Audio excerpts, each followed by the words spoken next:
Hi guys, welcome back to the Improvement Season podcast. We didn't talk to you last week, and that's true. Yeah, that's a sad thing, but that's because, and this can be a bit of a topic I think for today, because Pascal is sick or was sick, is still sick, and yeah, it's one of those, it's that time of year, right? It is, and it is a little bit stubborn because it all started with just like a runny nose. And I wasn't really coughing, and then the runny nose got better, but it turned into coughing. I don't know what happened there. And yeah, and it just is with me since like a week. And over the weekend, it was even the worst. Like on Saturday, I was feeling terrible, by the way. But yeah, it is just like a typical cold, to be honest.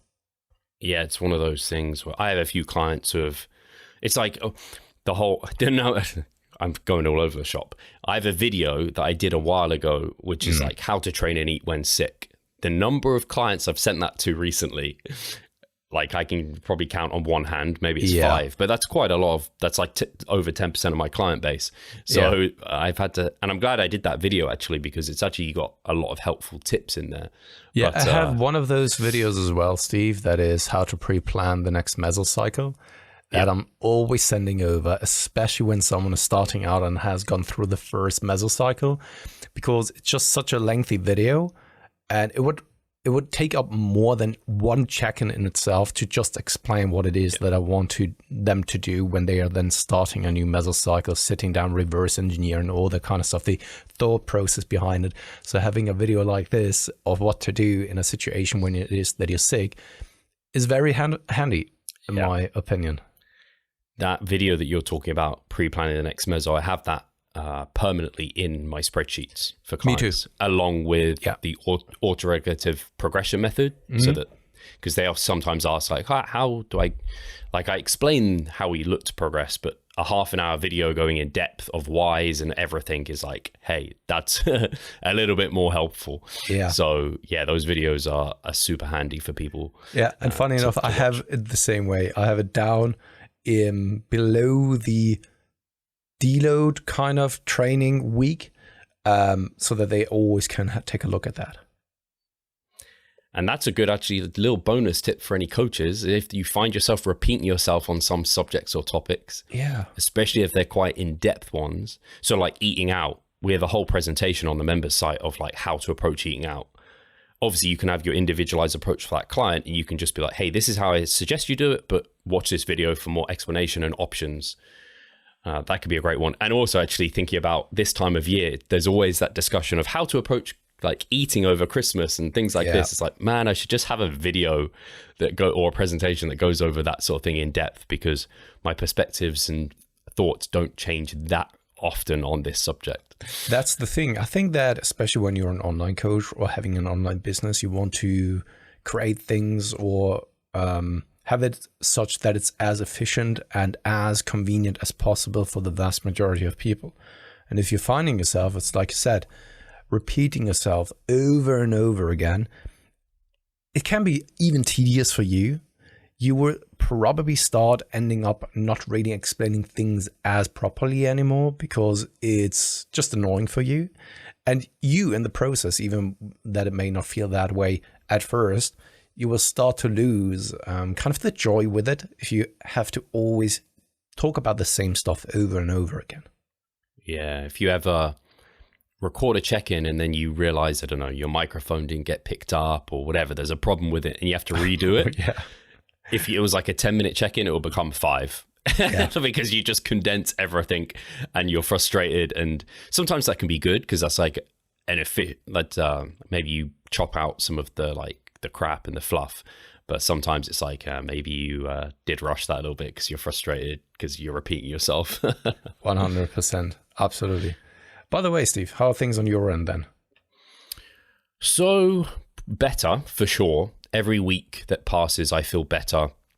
I do this thing, I don't know what made me do it, but I quite like having objective numbers to subjective things when I can. Mm-hmm. So with our clients, obviously we do video check-ins and I get to hear from them. But if I don't get them to do what I'm doing, sometimes they forget about things or they're not as, the information they're giving me is hard to like quantify. So after a prep I start rating their diet fatigue on various factors out of 5. 5 out of 5 being normal, 1 out of 5 being kind of terrible or in the gutter or whatever.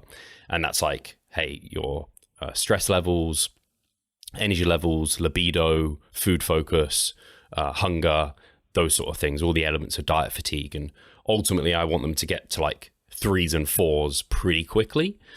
And so, yeah, on that, if I had been rating myself each week, but I kind of, because I don't have it in a spreadsheet and I'm not being accountable to anything, I haven't been doing it, but I had been like creeping up on those scores.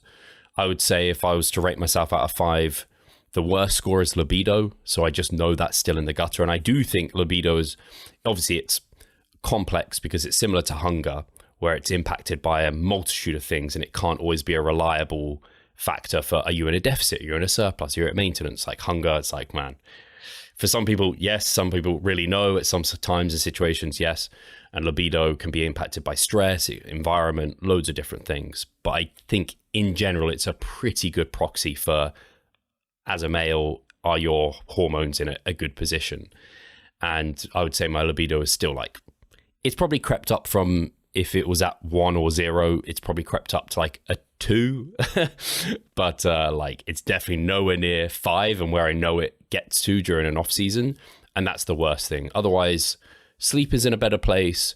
I would say food focus is probably still at like a 3 out of 5, maybe. Yeah, probably a 3. If libido's at a 2, it's definitely at a 3. Hunger is probably at a 3 as well. But like my mood and energy levels are pretty damn good. I have some days where I'm not so energetic, and those are kind of tied as well. So if my mood is low, if my energy is low, my mood is generally low. All that being said, I'm definitely not at normal or where I even want to be, but I'm closer. And I had Cliff recently on where we spoke about his approach to like the post-show period. I say on the podcast, on the Revive Stronger podcast. And he is a little... come out in just a couple of weeks from now. Yes. He's a little bit slower than I typically would be at this point because, and he said that himself, he says sometimes he keeps people at a leaner level and approaches it more slowly than others because he puts quite a precedent on staying quite lean and having as much of a runway to mass as possible. Because his philosophy is essentially get back to normal as soon as possible, as lean as possible. And they're obviously like counter in some ways. And there's a time component. You can't just put on your body fat that you think needs you to get back to normal in 2 weeks, because 2 weeks isn't enough time. But you also can't be 15 weeks in the future, but if you're still stage ready, you're not going to be back to normal. There's like a sweet spot within there. And I just know based off what Cliff's given me, I would tend to be a bit more on the assertive side with some of these things, but I'm happy enough with energy and mood and the improvements I felt going a bit more slowly and seeing if there's something to that. Yeah, my weight is, I'm like above kind of stage, fully glycogen replenished weight, a kilo and a half up over 3 weeks. So it's not much just yet. No. And how many calories is it that you've consumed during that time frame? So Cliff did increase my intake last week, like I said last time, and he's increased it this week as well. And so my low days are sitting around 3,200, I think now. They were around 3,1. They were around like 3,000 before or something slightly lower. So around that intake, Cliff he just gives me macros. So that's why I'm like, where are they? Like when I math them out. And then my high day, which is just one refeed day he gives me, was around 3.5. So I think it's probably around 3.6 now. So my calories are good. You're really like a sponge, aren't you? Yes. It's crazy, eh? Or more like a furnace who's just burning off that energy instead of very adaptive. I don't know, storing it or anything alike. Yeah, I'm not. I don't know what the where it's spendthrift versus thrifty versus a spendthrift metabolism, and I definitely have that like spendthrift. I will spend it if you give it to me, and I know that, which is why, I know in previous preps or my 2021 prep, I was on like post show like 4,000. Then I brought it down to like, it's actually funny. Me and Cliff have been not opposite completely, but I'm typically aggressive out the gates to get someone like gaining a bit faster, and then I taper it down. Whereas Cliff was kind of like, yeah, kind of just bumped me up and then has crept it up over time. So it's almost like it feels like a bit of a normal gaining phase, but a bit expedited, I guess. Anyway, yeah. So I know last prep I was around 3,700 at this time, like post show. Yeah. And that's higher than wild. My refeed day, right? Yeah, it's wild. Especially for some people hearing that who have the complete opposite experience to yours. I think it then comes across as unfair for some people, you know, or they perceive it that way and they would love to have it your way. However, there's always kind of a different side to the coin as well. And that is deep in the off season, where you are then struggling big time in really getting down those calories. Yeah, it's funny. I looked at I think it was Facebook Memories. I always look at it every day, like Facebook Memories, just to see if there's any content there that I'm like, oh, I want to like redo that and reshare it or whatever. But there was one that was like, what's your least favorite thing about the off season? And favorite thing, and I said favorite was training and progressions, and least favorite was food. And I was just like, man, I'm not looking forward to that time. So even though I'm sat here and I haven't eaten my breakfast yet, because I fast still 4 hours in the morning before I have my first meal, because my hunger is still in that position, I'm like, I don't mind. Like, I'm fine if I feel energetic and I'm hungry. At least food's fun, it's enjoyable. When I have to force feed, yeah, that fucking sucks. On the note then, in regards to Cliff, you've been planning on doing the off season together with him, or is it more like the transition into the off season itself? So I haven't made any hard decisions on it yet, but I wanted to commit to an off season because I already started with Cliff in January, so we already did a bit of off season, and then we started kind of prep or the diet before the prep or whatever. And then I view prep as the recovery phase as well. So I wanted to give him that opportunity for him also and for me. So I haven't decided if I want to continue past this month. Basically, it's this month of, it'll be January. So I'll be due to make another payment soon. And I haven't decided if I'm going to continue at that point. I just haven't decided. I do like I know 100% I like having a coach, particularly in prep. That was really beneficial. I do really like having someone in my corner just to connect with each week. But I don't know how much I'll value that as I get deeper into off season. So yeah, at this point, I can't 100% say. That's where I'm at with it. I think that's fair enough. Especially you are an experienced athlete and a practicing coach with lots of experience. And I think that especially in a situation like that, Cliff is also an experienced coach. He will definitely understand no matter what it is that you are deciding to do. I think with both things, he would be absolutely fine. And that also because we've talked about a takeaway for coaches. Whenever someone is actually then dropping off, it's hardly ever a personal thing, like against you as the coach. Sometimes it is, but rarely it is, right? Most of the time it has something to do probably with finances, that they are then getting into coaching and they are realizing, okay, what it is that I'm getting out of it, my perceived value in return is not matching what I was expecting. Whether this is justified is a different story, right? But I think that most of the time that's the decision that many people are making purely financially. Yeah, and I'll touch on it a bit here in terms of my decision making going forward with that in mind, because I don't want to sound like a hypocrite, because I love working with my competitors past the recovery phase, off season. I literally just checked in with Rob, who we also posed down again this year at the Revive I've get seen together. It, man. And he's looking is crazy. Yeah, honestly, he's made some huge improvements. Yeah. So I love that. I've seen those pictures, and I mean, you've competed at Worlds, you got your pro card, and I know that the last time he competed, he also placed second and all that kind of stuff, right? Yes, second as an amateur, yeah. Yeah, and seeing him looking this way at the current time in comparison to you posing right next to him, I was actually quite impressed with the way he was looking. Yeah, yeah, he holds his own for sure, and more than I think he definitely would take some shots from me as well. So I think, and that's where he needs to be. I said that to him, like, we needed you to look that good. You need to look very competitive next to me. Otherwise, I'm like a fresh pro. Like, we ideally want him to turn pro next year. So not next year, the year after. I'm already putting us in 2025. So so yeah, I love the opportunity to like work on his off season and get him to a pro card. But with Cliff, the way he works is email check-ins. And there's a reason we don't do email check-ins. And I love a opportunity to converse via our video check-ins. And so if Cliff worked that way, maybe I'd be feeling more strongly towards continuing off season with him. But you're right with Cliff in that even on show day, after I'd stepped off stage, he was like, so I don't know how you want to do it. If you want to already go like on your own now, or like, so he was already in that mindset of accepting that we weren't going to be continuing, which I hadn't ever given him that impression, but that's clearly, I think it's just the experience talking, because based on our experience itself, many competitors stop kind of right after the show. And it's like you said, while I wouldn't recommend that or prefer that, simply because I've seen so many cases where that went in a completely different direction. Almost always. Yeah. It's like you said, yeah. Nearly always that's the case, that it goes downhill.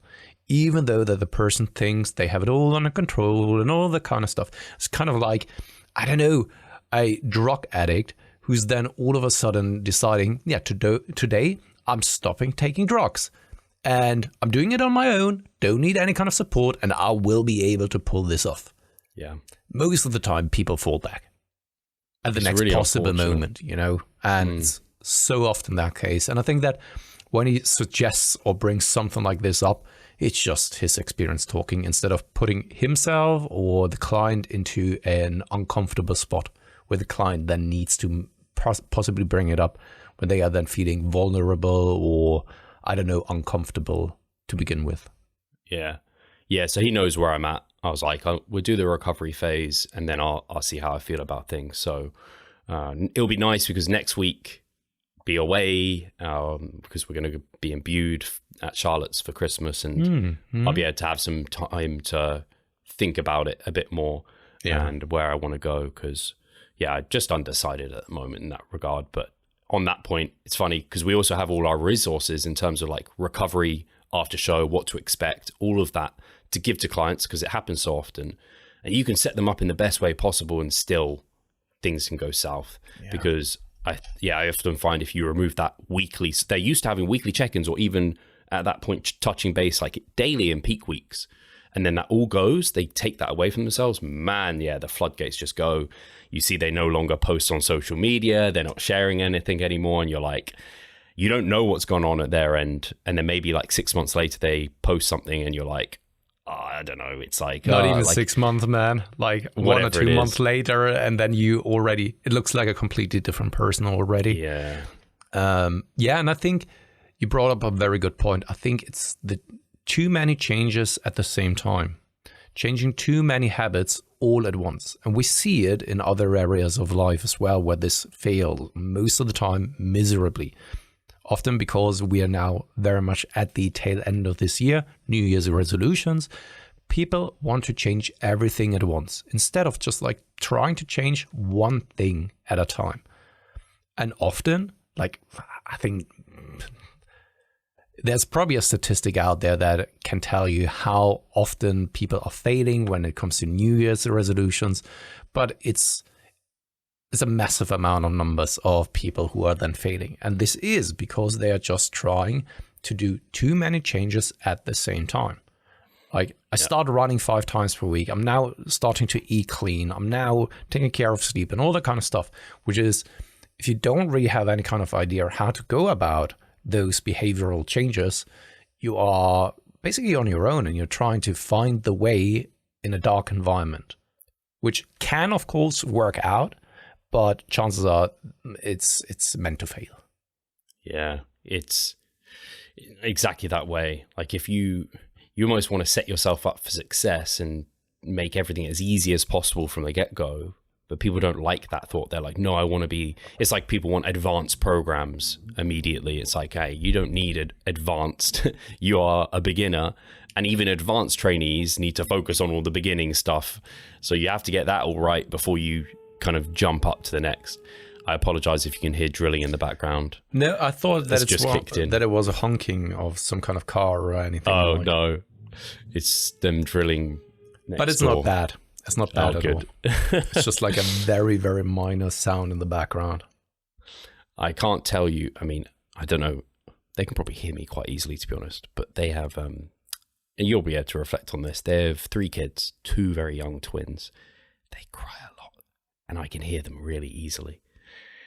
And they have a dog that makes our dog, Ada's bad, but not as bad as their dog. Their dog makes some noises. You think it's dying over there. Like it's bad, Pascal. If you were to come over and you just hear it, you'd be like, Steve, we need to call 999 because there's someone dying next door.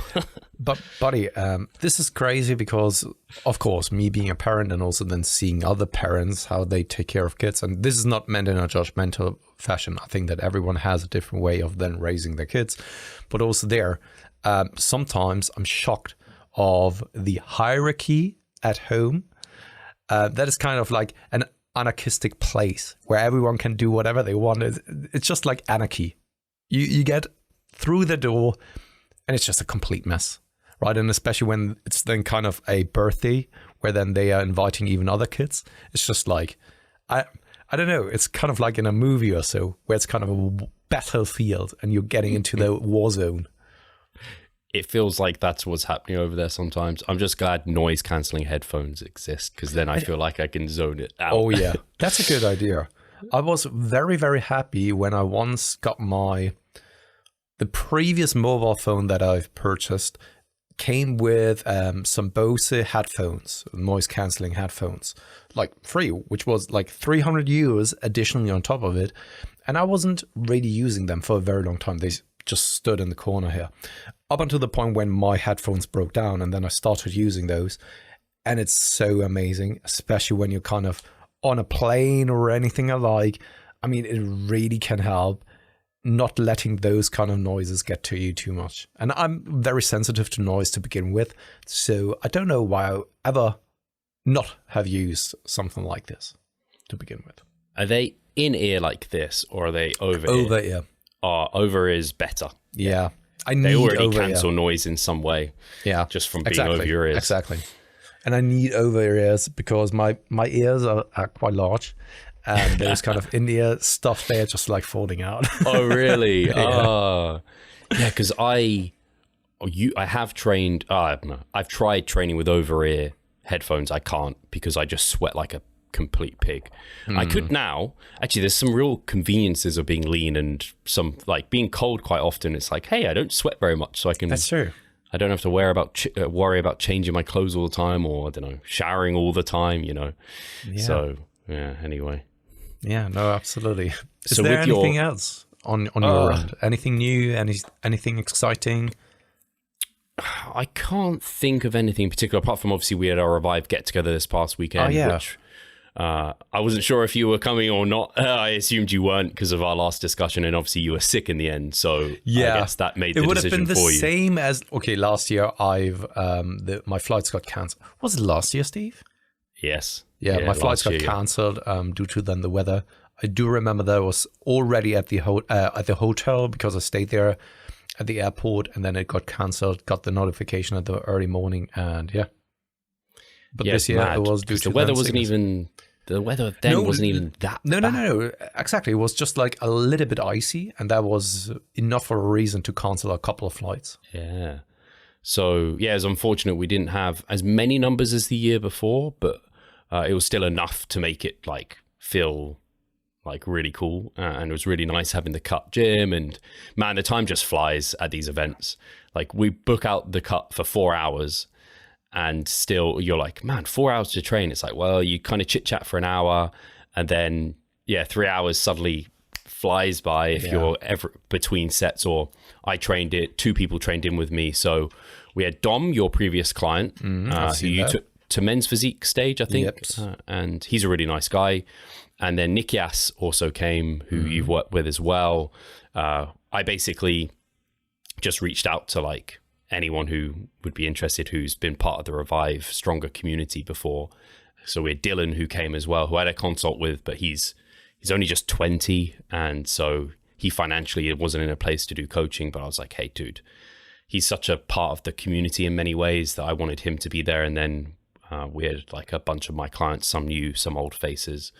And it's just the fact you can get like any of our clients in a room together and basically they're just friends immediately because they have so many common interests in place. It's so nice. And so I truly want to try and run more of these. So not just do one Christmas get together, at least do like a summer one, because I just appreciate the time so much with people. And so yeah, it was a lot of fun. So we trained for like 4 hours. Like I said, time flew by. That's a pretty long time. But it was more like doing a set, 10 minutes in between the set, and then easily, sometimes. So yeah, it wasn't like a full-on crazy high volume session or something.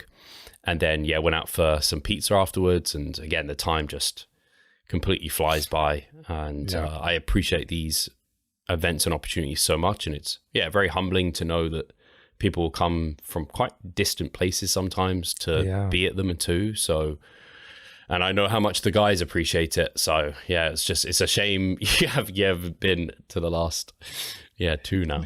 But I'm also and this shouldn't come across like a weird thing, but I'm also happy because I'm simply not made for those social gatherings. You're good at them though. Yeah, I can talk and chit chat with people, but that doesn't mean that I am super comfortable with that. And also,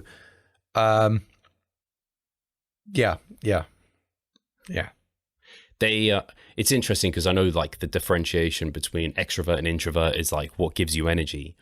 And it's weird because these events, they take a lot from me. So Sunday I was real tired, but at the same time, they give so much to me as well.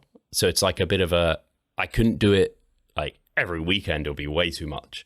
But like a couple of times a year, wow, it's just something that's super invaluable to kind of have that.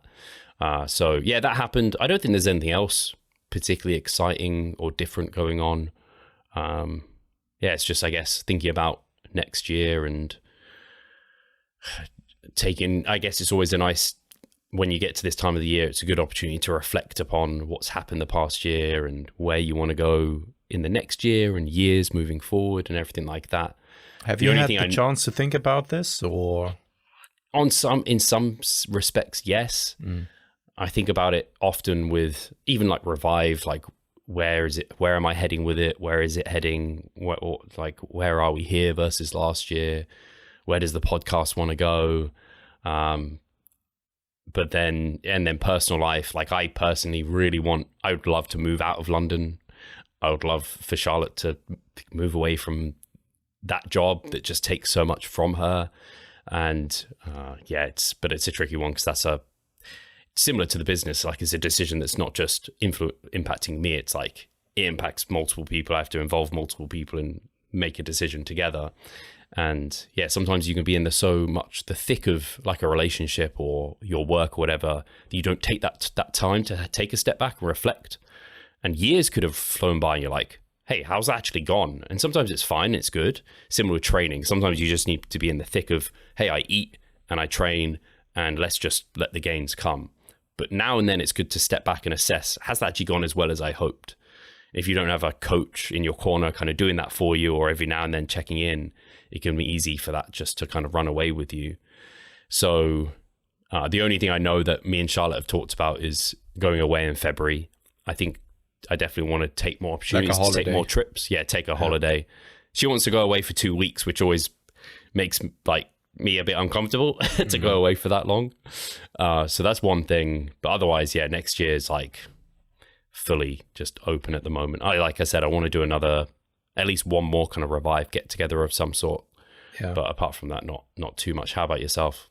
See the progress you would like? Are you sick of writing your own programs? Or perhaps you need some accountability in order to stick with a plan? Then it's time to start working with us. We at Revive Stronger offer a truly personalized coaching service. You'll get more than just an email with some macros or random cookie cutter program. With Revive Stronger, you will be the center of our attention. You will receive your own fully individualized training protocol alongside a customized nutritional strategy. We created the coaching around your needs, wants, personal preferences, and your own unique lifestyle. Every single week, we delve into your program in order to make appropriate adjustments so that we get the most out of your time and the best possible outcome. We help both female and male athletes to seriously change their body composition by adding more muscle mass and decreasing fat tissue. Additionally, you get access to our exclusive Revive Stronger member site, where you'll be able to watch over hundreds of hours worth of educational content. No matter if you're a competitive bodybuilder or just want to look better, if you need help with your progress and taking your physique to the next level, our coaching is for you.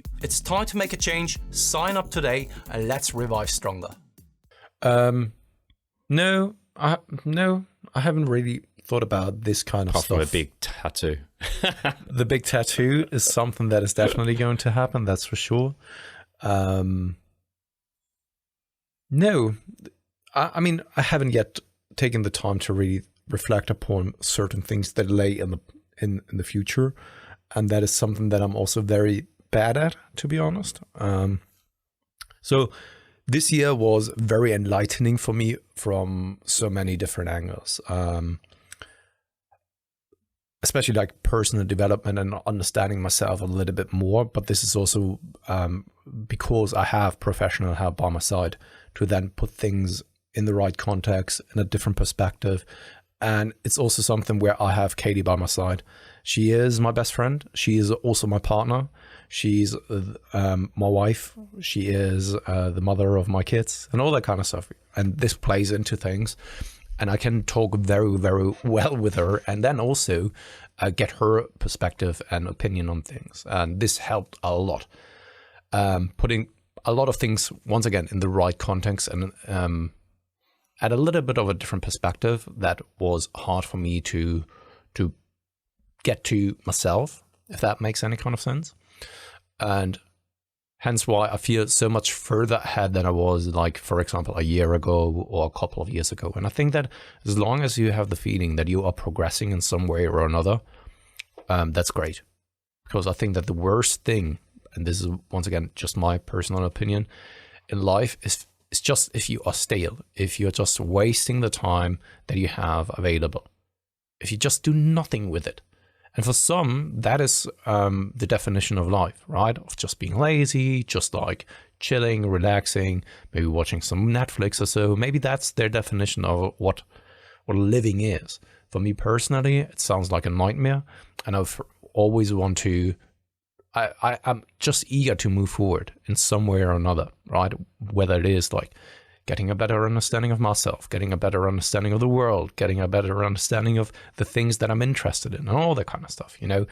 And I think that this is not this is not always the thing that I'm doing intentionally, but it's just always something that sometimes automatically evolves out of the things that I'm doing. And this year has been great in that regard, to be honest. I don't know why, Pascal, this is making me think of a recent comment someone made on the YouTube where it was something along the lines of, I'm still trying to understand that guy on the left. I think it's left. It was you, though, they were referring to, not me. Because, yeah, I get, just because as you're talking through that, I'm like, man, I have so many questions of, like, what are those things you learn? And I guess you mentioned professional help. So I know we have spoken about it on the podcast before, working with a therapist. So is that what your the professional help is? Yeah, exactly. Yeah. And obviously it's a very personal thing, so I don't want to dig where it's not wanted. No, I'm quite unemotional about these things because, I mean, it's just information. These are just facts, and whether someone knows about them or not doesn't really matter, right? They can't use it as leverage. They don't have any kind of power over me when I talk about these things. These are just facts, such as other facts that are out there, in my personal opinion, right? And when someone is then saying like he doesn't understand me or doesn't really get a hold of who it is that I am, don't worry though. So many people in my life have had that experience, even me, myself included. And I always, so my entire life, right, I felt like an alien in many, many situations. I couldn't understand certain behaviors, certain rationales as to why people are behaving or acting in a certain way. Couldn't really understand why people found certain things to be, I don't know, as an ambitious goal to accomplish or to work towards through. Something like motivation or willpower is also kind of quite a foreign term for me personally, right? And the therapist helped me a lot in putting things in perspective. And Katie even brought up a theory that she had. And it was only a theory up to the point where then a professional even confirmed this. And this is also, once again, I think I always want to be cautious with putting it out there, because I think that too many people have little understanding of what this actually means. Because so I'm on an autism spectrum, and so many people don't really know what this actually includes. And when people think about autism, they are thinking of Asperger's or not Asperger's, more like people who are just sitting in the corner and like savants. They are not capable of doing anything in life. They are geniuses in one area or anything alike, which if you are reading into what autism spectrum really is, so the short-term definition of it is just like ASS, at least in Germany, AS, then you get a better understanding of what this entails, what it involves, and all that kind of stuff, right? And it really helped making me understand a lot of things in life, because I always ask myself, what is wrong with me? Am I even a bad person for having certain thoughts, for saying certain things, and all that kind of stuff, you know? I believe for a very, very long time that I'm just a fucking asshole, just an arrogant prick. And maybe I am still, but now there's at least a medical reason or a medical diagnosis to it as to why I am, or at least there's an explanation for it, right? I don't really want to just like put everything on it, but it helps me at least understanding a lot of things that happen in my life, a lot of things a lot of the things that I'm doing still, and the behavior that I have, thoughts that I have, emotions that I have. And also it helps my surroundings, so my environment, a lot as well, in understanding that when I say something, and Steve, you know this, so often, you know, that people think that it was inappropriate for me to say something, or the way that I phrased certain things was inappropriate. And I never understood it. For me, it was just like, I think it's a fact. I don't think that it's inappropriate. I don't think it was impolite. It was just like a fact for me, right? And something like this, if you now have a little bit more of an explanation for it, it helps people to understand that it's never meant as a personal attack or anything alike, or it becomes easier for them to understand this, rather than it's just being an asshole who just wants to hurt other people, because that's never my intention, you know? And I think that helped me tremendously, once again, putting things in perspective, into the right context, helping me understand my certain behaviors, certain actions in the past, and also coming to terms with that I'm not a terrible human being who hurts a lot of people around him and all that kind of stuff, right? And it allows me to then be a little bit more mindful in certain situations as well, because I know who it is that I am, how I will most likely act, and that it's acceptable to then also take myself out of certain situations, right? So just to give you an example, Steve, whenever people came to us here at home, I never participated.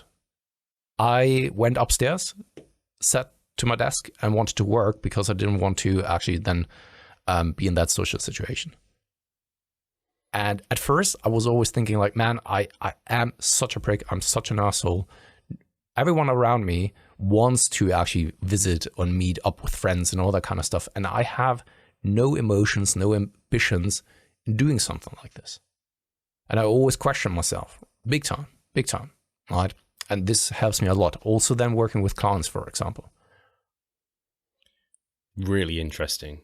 It makes me think of the immediate thing that comes to mind is one of my close friends was recently diagnosed with ADHD.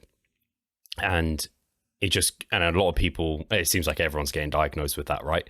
But a lot of people in their adulthood now are getting diagnosed with that. And I think the thing that he said to me was just like, it really allowed him to understand why he struggled in certain situations. And it wasn't that he was like lazy or a letdown and all those things. It was like, oh, actually there's a medical reason for this. And it gives then him some tools of being aware of it. So one, just being aware of it helps. And then I guess for ADHD, there's medication you can take and things like this.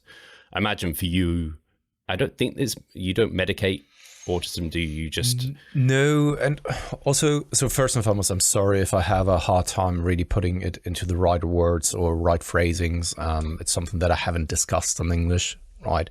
And even on German, I would probably have a hard time putting things into the right kind of phrasing, simply because it is a new information for me, or rather new, and I'm still learning in the process as well. So of course it makes it much harder for me to communicate it properly than to anyone around me. So I'm sorry if I'm not able to communicate it that well enough, but to go back to then the medication and all that kind of stuff, no. And in the end, nothing really changes, right? I'm still the person that I am, but it helps you understand why you may act in a specific way in comparison to possibly the vast majority of people around you, and that there's nothing inherently wrong with you from a personal perspective, but that there is a medical explanation for it. And also it helps you then dealing then once again, or having some kind of strategies on how to deal with it in certain situations. And that is, I think, super, super valuable, because once again, I was questioning myself my entire life. And you know this, right? I had lots of times where I was falling into a depression. And I think that it's a big reason as to why that I was feeling that way, because I was constantly questioning myself in so many situations, right? And because I thought that there is something clearly wrong with me. Also, when it comes to feeling sympathy for other people, it's something that I have a very hard time with, which doesn't really always make it easy, especially when you have like a relationship, have family at home. And this is also the biggest reason as to why I was looking for help. And Katie was a big reason who pushed me towards that, of being ambitious, of finding some professional help, because I was always contemplating over the years, of course, but there was never really the inherent need to seek some medical help or some professional help. And because it had, of course, also impact on Katie and also the kids, it had to be treated, or I needed someone by my side who at least also diagnoses that, or what's wrong with me, or what is happening, so that it doesn't really have a negative impact on my close environment, because that is the worst part about something like this, right? The kids, Katie, they can't do anything for the person that I am, right? So it's my obligation to do something about it so that they feel as little as possible, especially the kids. Yeah, I totally see that, because you mentioned, I can't remember how it was mentioned, but I learned you as an individual, and I was just like, it's just the way Pascal is. Like it might not be how I deal with things, and I don't understand it, but once I understood you better as a person, I was like, it's just how Pascal is. Like I didn't have anything to put towards it apart from he just thinks about things differently to me, and that's okay. I know like your heart is in the right place type of thing. But we obviously work, we have spent time together, but never anywhere near the length of time you've spent with Katie. And so I think probably if we were to spend months together, it would become very obvious to me that it's like, there's a bit more to it than just this personality trait. It's more than just a personality. It's like, he's literally driven differently through whatever means. So especially because I know Katie and you've described her to me too, and I've spent a bit of time with her in terms of like, she's very like empathetic, very like she feels emotions. Complete opposite to me. Yeah, so and I maybe can that's imagine the balance that I need. Yeah. Kind of like Thanos, you know, it's kind of balancing things out. Opposites attract, right? Exactly. And for me also, I was wearing a mask my entire life, and I'm not kidding. And I do understand when other people can't really comprehend that when they are listening to it. And I could also understand and see when people are listening to what it is that I'm saying and talking about, that it comes across as ungenuine, and also that there's not the entire truth behind it, because it sounds, of course, fucked up. And I also didn't want it to be a self-diagnosis where I'm just making assumptions that this is something that I have. Katie had the assumption. I was then going to a professional, right, and not even biasing his thoughts or anything alike. I wanted him to come to that conclusion himself, if that's the case, right? So I never really said anything about it. I was just talking, of course, about my past, about the thing. He was asking questions. We did a couple of tests, and the confirmation was there. And whenever Katie made the assumption that something like this could be up, so many things fell into the right place and made all of a sudden sense to me. And I was wearing so often a mask. So for example, when you're also saying like, hey, Pascal, you always seem like you can have good conversations. And that is true, right? But it drains me out. And also it doesn't mean that I'm necessarily enjoying it. And that is not meant in a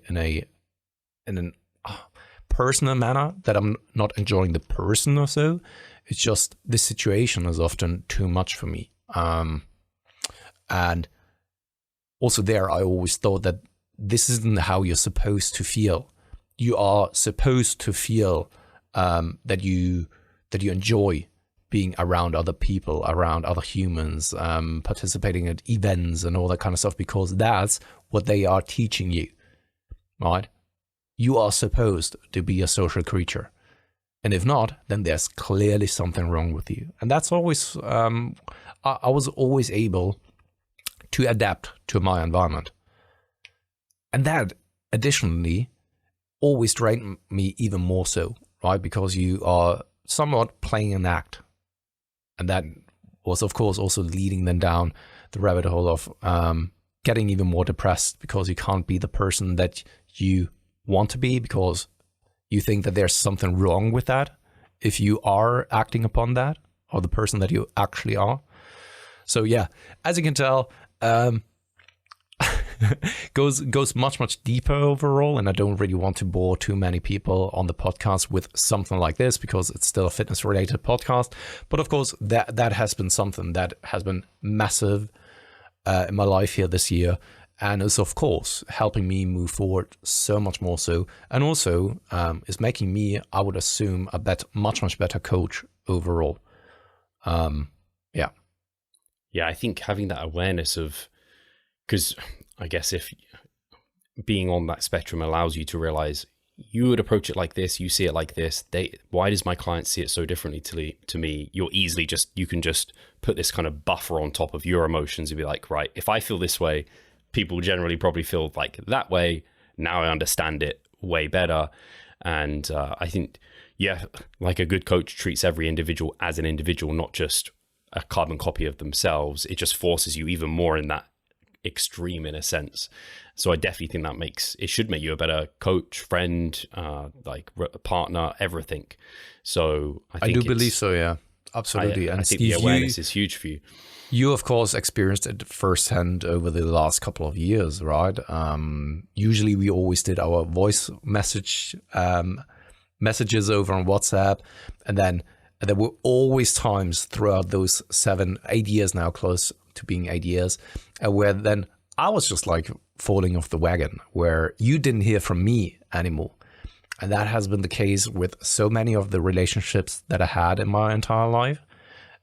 It's not that I don't care about the person, but I just pull back. And it's not that I intentionally try to push someone away. It's more that I don't see the importance and also the desire to actually then get in touch with the other person.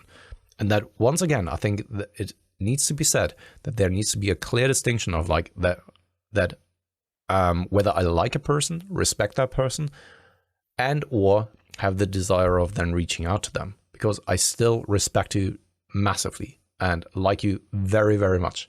You're a very good friend of mine, but I don't really feel the same desire and need to communicate as probably the most amount of people, you know? And I think it helps to understand and putting things in perspective also then for someone like you, that it has nothing to do with you, you know? And in the past, it was always like, yeah, it's just the way Pascal is. But now you can actually put a definition on it that is not just like, it's just the way Pascal is, but all right, Pascal has this condition, and that most of the time leads then to something like this, or makes it harder for him to have the desire of then putting himself in certain situations. Do you think, could you in that sort of situation, like force yourself to do it? Like, you know, I have to.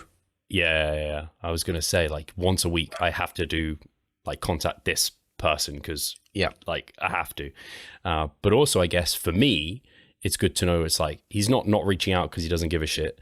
It's because I just have to be that first. You know, you have those people in your life where, and there's probably people listening, where they always feel like they're the person that's reaching out to someone else to make plans. But when you do it, if you get a really good response, it might just be that they're that type of person that they don't not want to make plans with you. It's just that they don't have that, I guess, stimulus to do it. Because I have that in lots of relationships in life where I'm like, man, I always feel like I'm the person that has to reach out. And that gets frustrating. But again, knowing that people are on maybe a bit of a spectrum with it or whatever. And I think for me, it's learning, how do they respond when I do that? If they respond positively, hey, I just have to be that person that sparks it. But if they respond like negatively, or I don't get the response I'm after, then I will stop. And to be fair, though, some people, they are simply not interested in you getting in touch with them, and they don't want to spend any kind of time with you, right? It's not that everyone who's not reaching out to you is immediately on an autism spectrum or anything alike, right? But yeah, that's definitely the thing. And this is also something that my therapist is helping me with, to accepting to say also no and pull myself out of certain situations. So whenever it is that I am participating in a social event, to then say, all right, that's enough for me, I'm now going home, instead of feeling, which is something that I had in the past, that I have to stay because otherwise it's impolite and the other people will get hurt and all that kind of stuff, you know? And it's not that I'm feeling bad about this. It's just that from a personal perspective, I do care about you, Steve. If we now take you as an example, right? So from a rational perspective, I don't want you to be hurt or feel unease or think that I think badly about you. And I can reflect upon my actions, and I know what actions can do to other people. Hence why I then decide to maybe stay for longer, because I know that the other person would want me to stay longer. And he said, and it helps me with putting these things into the right context, and also said that sometimes when you're then going to a special event, for example, with Katie, then you can also openly communicate that to her, saying like, I don't want to go, I don't need to go, however, I'm doing it now for you, right? Not that it puts any kind of burden on the other person, but so that they understand that my desire is not there to participate, but because I care about the other person, I would still go ahead and do this. Because I found myself so often already in the past with Katie, we went to social events, and I was just that fucking grumpy, annoying person that was by her side. And she was, of course, starting to feel terrible, and then we went home, right? Or we got into a fight, which doesn't happen often, and we got into a fight, and that leaves a very bitter taste in her mouth, of course, because the event, we don't have that much time together as a couple. And of course, normally you want to enjoy that time together. And before that, we couldn't really understand as to why I was then annoyed, because I should enjoy that moment, right? But yeah. And this way, communicating that from the get-go and knowing and understanding me, I think it allows us better to also then deal with that in these type of situations. Yeah, I think that applies even like outside of your specific situation, where for Charlotte, when we go out, like for example, New Year's, like my preference is to be in bed by New Year's, but she wants to celebrate New Year's. So we have to kind of find somewhat of a middle ground. And she knows I'm never going to be like, yeah, I want to stay up and go out and do all of this. She wishes I would, similar to probably Katie wishes you'd really enjoy a social event. But you love each other and you understand that you have different preferences and needs and everything. So sometimes you have to give and take, and that's the way relationships go. And I know Charlotte sometimes gets frustrated because she's like, no, I want you to enjoy it just as much as me. It's like, I can go to like a musical with you in London, and I can tell you I'm doing this for you because I wouldn't choose this. I don't really want to do it, but I enjoy seeing you enjoy it, and I'm willing to kind of go for it for that reason. And I think sometimes the other person can be like, no, I don't want to go if you don't want to do it. It's like, I'd be selfish in that situation and take it, because there'll be times of which I force you to do things that you don't probably want to be doing, like leaving a party early or something. 100%. So I think it is that give and take. And yeah, I'm super happy for you that you have that opportunity to learn about yourself and hopefully get out of those times of feeling as negatively, like having that negative self-perception of yourself, and just understanding it's like, hey, I don't have to feel bad that I feel this way, but understand why I feel this way. I think that's the biggest relief for me. Also knowing that I don't have to always put up a mask or acting or anything alike, because I don't need to adapt. There's no necessity for it all of the time. And instead of putting myself into kind of a defensive mode of being socially accepted, because that's what I always tried to do in the past, just accepting that this is just how I feel, and by that, or this is how I am, and by that, being able to put also other people's behavior and understand other people's behavior a little bit better. Only because I can't understand it because I wouldn't do it myself doesn't mean that they don't want to do it, right? So we've talked about it in the past that I can't ever understand why it's so hard for people to not stick to the program, or not go to the gym, or not eat a specific way. I can acknowledge that people are doing it, but I can't comprehend it, why you would go down that route, for example. This is also probably why I had such a hard time with the binge eating episodes to understand it. I even said to you, like, I don't understand why I act this way. That's so unlike me, right? It didn't really make any kind of rational sense to me.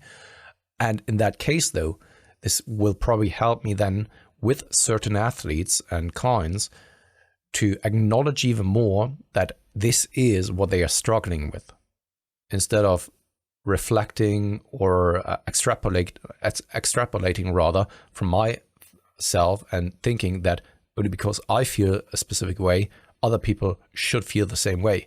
Now knowing that I'm not the norm in that regard, but the other people are probably the norm, and they need then the support in regards to training, nutrition in a different kind of way, instead of trying to put the coaching hat up for myself.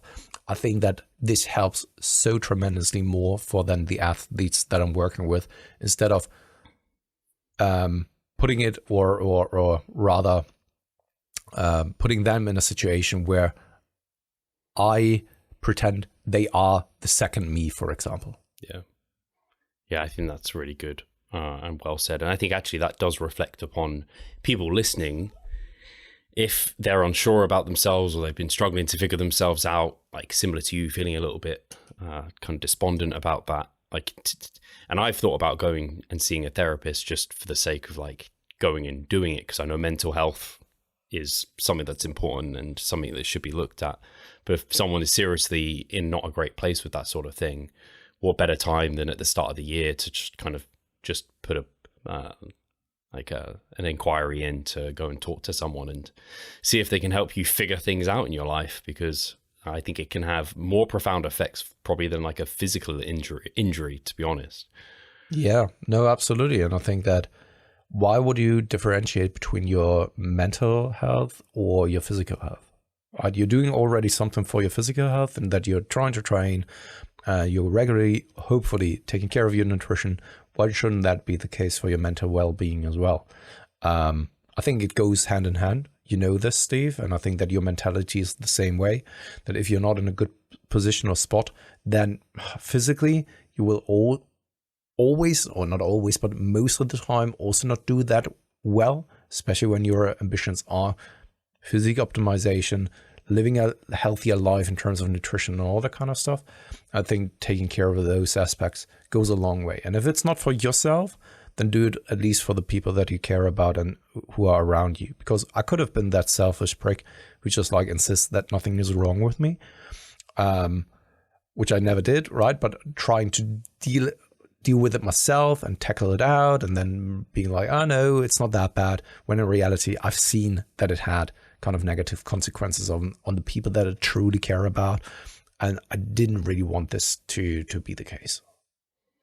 Just reminds me of it's probably what leads to you not enjoying social media so much as well. Like most individuals enjoy social media. Yeah. And there are lots of examples, Steve. Yeah, lots of examples. So once again, when Katie brought that up, it just made click. It made so much sense. And once again, I didn't really want to draw any kind of conclusion myself, and then got the confirmation from a professional source. And quite convincingly, it wasn't just like, yeah, perhaps. It was quite convincingly that this is the case. And he is even specialized in that field. And he has been saying like, Pascal, I've been doing this since 20 years, and I can say with 100% certainty that this is the case. So, yeah. And this is, of course, then super, super helpful in many, many regards. And yeah. it's like you said, it makes so much sense also then with social media. Or whenever I said in the past that I don't give a fuck about what other people think about me, I truly mean this. This is not just like a thing that I'm saying. I really mean this. Honestly, I couldn't care less. Which, again, can be a problem, right? If you don't care, then you will just do whatever you want to do. Or 100%. Like act in a way that is that. Which has some positives too, which obviously we've, I think, spoken about it in quite a negative way, I think. But I imagine it's made you very productive in many ways, and there's some big positives there too. But you're focused on the more, I guess, negative side, if we want to call it that, because they're the things that are impacted. That's like what you want to amend. All the positives are just like, hey, these are just benefits. But the therapist even said it's also important to really focus on those positive aspects that come along with it. And that is, for example, very much that I'm when it comes to work, for example, I'm getting really into the trenches, and every single work that I did in the past was always developing out of a hobby, and then I've turned it into work and an occupation simply because I am so obsessed with certain things. That is a positive thing. And also, honesty can be a positive thing as well. Oh, yeah. And I even said to him, like, yeah, at times it isn't, but he said it is a good trait to have. The way that you're communicating, though, is the problem, right? And he's absolutely right with that. That's so true. You need people, like, I always want people to be honest in your life, but yeah, there is because then you'll get that person that's just like, I'm just being honest. It's like, yeah, but you don't have to say it in that way. Yes, exactly. And this is something that I definitely need to work on. And I've even heard this in the past, and you know this, Steve, from clients as well. Yeah. Especially the ones who have then been kind of hurt or pissed off in the way that I've communicated, and then even dropped out of the coaching, which is, of course, not the best way of now promoting the coaching service. And to be fair, in the time of like 7 to 8 years, it didn't really happen often, but I've heard it, and it was never also there meant in a personal attacking kind of fashion. For me personally, I have certain facts in front of me, and I then try to communicate it in the best way possible. And sometimes people take it personally, which it's not meant to be that way. But yeah, it's something that I need to work on, that's for sure. Well, I appreciate your honesty. I think the audience will as well. I think many of them, especially if they've been long-time followers, will kind of probably see some of be like, oh yeah, that kind of makes sense.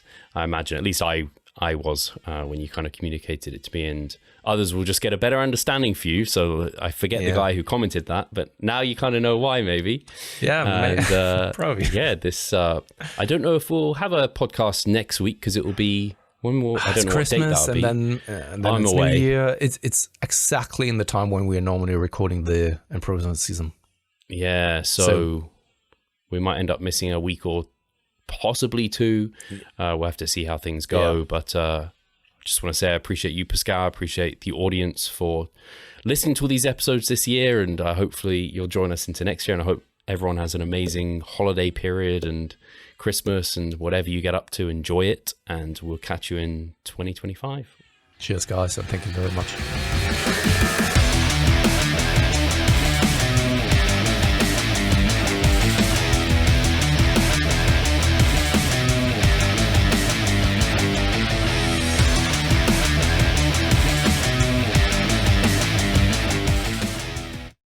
Muscle mass.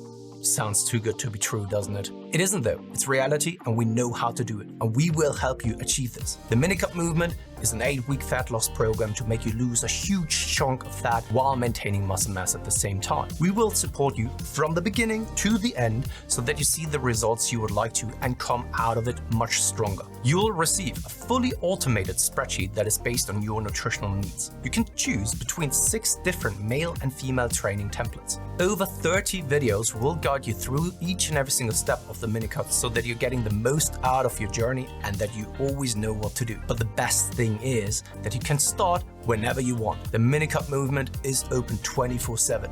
So if you want to learn more or you're ready to sign up, hit the link in the description below. So let's revive stronger together.